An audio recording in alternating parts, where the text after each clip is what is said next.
Major breaking news: IMF and the World Bank urges the Nigerian government to impose more tax on Nigerians. Fellow victims of Nigeria, good morning to you all. Una don wake up? You fit dey watch this video for evening time o, but good morning to you all. Let me tell us something. IMF and World Bank that just advised to the Nigerian government to impose more tax on the Nigerian people that barely feed, that don't even know where their next meal will come from, are the major and the real source of poverty in Nigeria. Should I explain? Now let me explain. Let me tell us something. IMF and World Bank imposed poverty today, starting from 1986, during the regime of General Ibrahim Babangida, when IMF and World Bank made the Nigerian military regime of IBB to start up a program we call SAP, Structural Adjustment Program. And that was when the Nigerian economy began to fall. Historians will tell you this. Economists in Nigeria will also tell you this, that was the beginning of the end of Nigeria. Now, what am I saying? The Nigerian people that barely feed, the Nigerian people that more than a lot of tax have been imposed on them, starting from fuel subsidy, petrol that was sold less than 100 naira before now is now being sold at the rate of 1,500 naira, 1,400 naira, depending on your location. What am I saying? In as much as these sufferings, imposition of tax that the government of Nigeria have refused to account for, the only solution that the World Bank and IMF have on this particular problem that we are facing in Nigeria is to urge the Nigerian government to impose more tax. Does that look like a group of people that want the goodness or the development or the well-being of the ordinary Nigerian in the streets? That is capital no. They are the real source of poverty in Nigeria, IMF and World Bank. I said it. Yes.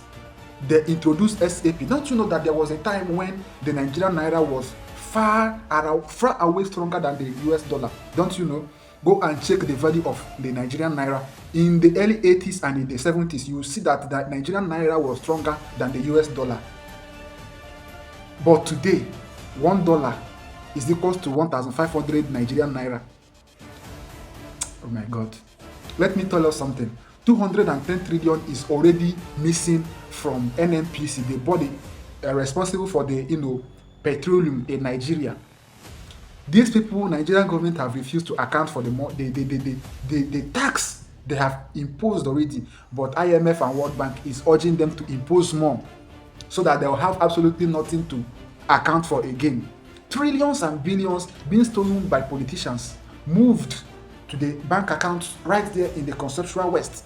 That is what we are facing today in Nigeria, to impose more tax on the already failed education system, poor infrastructure that even lack maintenance, let alone new ones being built. None of them happens in Nigeria, but that negativity is what the Nigerian government always copy, to pressurize in Nigeria, using the case of Iran and the Israel-American war to say that led to the increase of the petrol price in Nigeria, a country that has that is sitting on the world's second largest oil, is suffering from petrol, that because of war in the Middle East. That's supposed to be shameful. The Nigerian government, as you know, its ruling party APC and PDP have been convicted terrorist organization by a Canadian court. These are the kind of people that are imposing tax on us in the arms and ammunition that they need in order to strike them more on the Nigerian people. Fellow victims of Nigeria, recall that we have no citizen of Nigeria except the politicians that are benefiting from the contraption called Nigeria. All of us are victims, not citizens of Nigeria, but victims of Nigeria. I keep on saying, social thinker will keep thinking, honestly.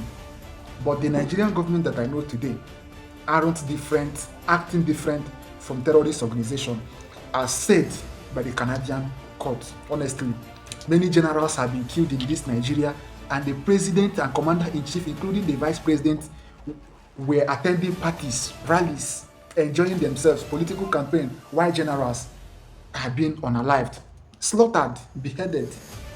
This is Nigeria for you.